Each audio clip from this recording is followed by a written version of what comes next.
With a snowstorm hitting the mid-Atlantic region,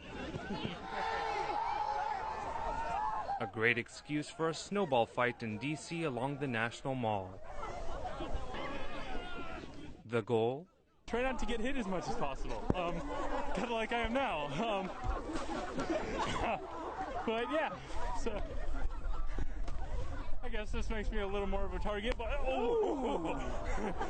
but The technique? My strategy is look at people who aren't wearing gloves because they're probably not going to make the best snowball. Aren't you cool? While the snow was enough to shut down the federal government and cancel more than 2,000 flights, a weather battle of a different nature in Washington, D.C. Everyone get two, go in a straight line, and we're going to march slowly at them. The National Weather Service says the storm dumped about 4 inches on the U.S. Capitol by early afternoon Monday.